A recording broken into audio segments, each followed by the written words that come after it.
ketemu lagi dengan aku si Papa Dila. Jadi di video kali ini, di konten video ini bakal beda banget dari video-video sebelumnya. Karena di video sebelumnya aku membuat kayak prank, challenge, tutorial, tips. Tapi yang sekarang bakal beda banget karena aku akan membahas topik 6 tradisi menyakitkan bagi para wanita. Wah, penasaran kan seperti apa? Oke, sebelum itu jangan lupa subscribe channel aku guys, biar aku tambah semangat buat videonya. Jadi aku udah searching di internet, aku tertarik pada pembahasan topik 6 tradisi menyakitkan bagi para wanita. Oke guys, langsung aja ke pembahasannya. Oke, kalian bisa nyangka nggak sih di zaman modern ini, zaman udah canggih, teknologi dan komunikasi semakin canggih, tapi masih ada tradisi-tradisi yang mungkin di telinga kita terasa aneh ataupun unik gitu kan, ataupun kesian gitu kan, tradisi menyakitkan bagi para wanita. Apa aja ya? Oke, jadi yang pertama ada tradisi calon pengantin wanita harus menangis selama 1 bulan penuh. Bayangkan, selama 1 bulan penuh. Jadi tradisi ini berasal dari Provinsi Sichuan, Barat Daya Cina. Jadi mereka percaya bahwa tradisi ini sangat penting bagi upacara pernikahan. Jadi setiap calon pengantin wanita sebelum pernikahan itu terjadi, mereka harus menangis selama 1 bulan penuh tiap malam. Dan yang paling parahnya lagi, kalau misalnya wanita itu gak mau nangis, orang tua mereka, termasuk ibu mereka, bakal mukulin dia supaya nangis. Jadi orang tua di sana tuh emang bener-bener tegas banget. Kebayang gak sih? Tiap malam harus nangis selama 1 bulan penuh. Berapa jam coba? Jangankan beberapa jam tiap malam, beberapa menit aja mata kita udah sembab kan. Apalagi tiap malam mata udah bengkak banget kan. Jadi emang tradisi itu katanya sih mereka percaya bahwa tradisi itu sangat penting bagi upacara pernikahan. Jadi kalau misalnya si wanita nggak mau, jadi orang tua mereka akan bertindak tegas supaya si calon pengantin wanita itu harus nangis selama 1 bulan penuh. Kalau enggak mereka dipukulin. Kebayang nggak sih mereka dipukulin si wanitanya kalau nggak mau nangis? Misalnya si wanita itu nggak mau nangis selama 1 jam, berarti berapa pukulan tuh? Kira-kira sih 100 pukulan ya. Mungkin nggak sih 100 pukulan selama 1 jam kalau misalnya wanita itu nggak mau nangis? Kebayang gak sih kalau kalian punya tradisi seperti itu, kalian harus nangis tiap malam? Kebayang kan? Oke, jadi itu tradisi yang pertama. Dan yang kedua ada lagi tradisi wanita dipaksa makan agar berbadan besar. Nih buat para wanita yang suka diet, yang suka ngelangsingin badan, kalau di sana tuh nggak ada yang namanya diet. Bahkan di sana mereka berlomba-lomba makan banyak supaya tubuh mereka besar alias obesitas. Jadi tradisi ini ada di Mauritania, Afrika. Jadi mereka harus makan banyak supaya badannya besar. Mereka percaya bahwa kalau misalnya wanita yang berbadan besar ataupun obesitas akan membawa kemakmuran dan keberuntungan. Percaya nggak sih? Wanita harus berbadan besar, harus gemuk, harus obesitas.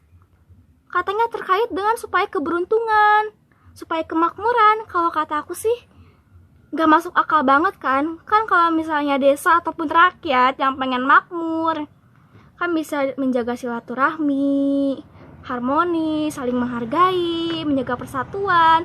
Kalau ini apa hubungannya coba badan besar sama keberuntungan dan kemakmuran? Berarti gak ada kaitannya kan sama itu. Dan warga sekitar gak bakal peduli kalau misalnya wanita itu ada keluhan-keluhan penyakit gara-gara punya tubuh obesitas. Jadi mereka tuh gak bakal peduli guys. Jadi yang penting si perempuan itu harus punya badan besar alias obesitas. Dan yang ketiga ada lagi tradisi memahat gigi menjadi runcing. Nah, tradisi ini berasal dari Indonesia loh. Jadi tradisi ini ada di suku Mentawai, pantai barat Sumatera. Jadi pulau itu sudah ada sejak 2000 tahun sebelum Masehi. Mereka akan diampas giginya pakai pisau kasar. Dan yang paling parahnya lagi, mereka yang diampas giginya menjadi runcing gak bakal dikasih obat ataupun dikasih bius. Jadi mereka akan ngerasain rasa sakitnya sarap-sarap gigi diampas pakai pisau kasar. Ngeri gak sih? Ngeri kan? Ngeri banget gak sih pasti rasa sakit? Apalagi kan mereka kan gak pakai bius, gak pakai obat. Jadi mereka itu bakal ngerasain rasa sakitnya gigi itu diampas pakai pisau kasar. Dan mereka percaya bahwa wanita yang bergigi runcing akan terlihat lebih indah dan memiliki hubungan yang baik antara jiwa dan raga mereka. Kebayang gak sih? Kalau misalnya kalian punya tradisi kayak gitu, gigi kalian bakal dipahat pakai pisau kasar, dan kalian gak bakal dibius ataupun dikasih obat, supaya kalian ngerasain rasa sakitnya gigi kalian pakai pisau kasar diamplas. Iya, nanti sarafnya bakal sakit gitu pokoknya. Jadi mereka tuh kayak apa ya, jadi mereka tuh gak ada dokter ataupun apa, jadi mereka tuh ngampas gigi mereka tuh pakai pisau kasar dipahat. Kebayang gak sih? Ngeri banget itu, berdarahnya pasti banyak banget, apalagi kalian tuh gak bakal dikasih obat. Ngeri. Dan yang keempat ada lagi tradisi kaum wanita diarak dan dipukuli sebelum menikah. Sadis banget gak sih? Dimana hati nurani para laki itu kepada calon wanita? Jadi tradisi ini terjadi di Uapes, Brasil. Jadi tradisi ini dianggap sebagai ujian dalam pernikahan mereka. Jadi calon wanita itu akan diarak dan dipukuli sampai mereka tidak sadarkan diri dan pingsan. Dan bila calon wanita itu kuat dari hantaman mereka, berarti calon wanita itu dianggap layak untuk menikah. Kebayang gak sih? Calon wanita kalau yang kuat dari hantaman mereka diarak dan dipukuli, tapi si wanita itu bangun dari hantaman mereka, berarti mereka boleh untuk menikah.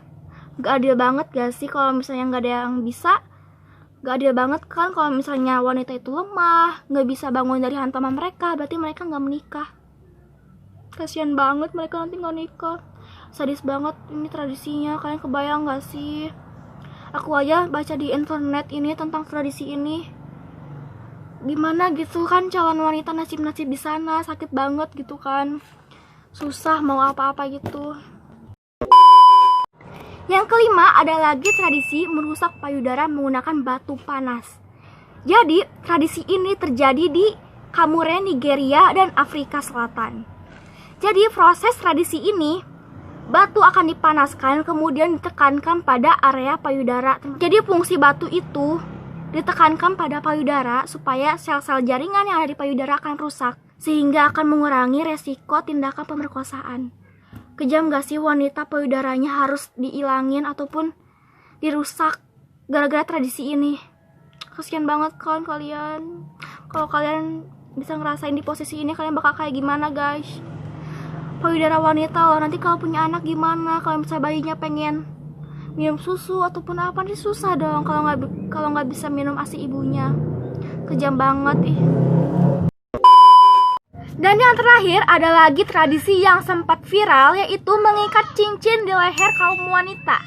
Dan tradisi ini berasal dari suku Kamuren, Thailand. Jadi tradisi ini berfungsi untuk mempercantik leher wanita. Jadi cincin ini bisa dipakai sejak wanita berumur 5 tahun sampai seumur hidup. Kebayang gak sih pakai cincin di leher sampai seumur hidup?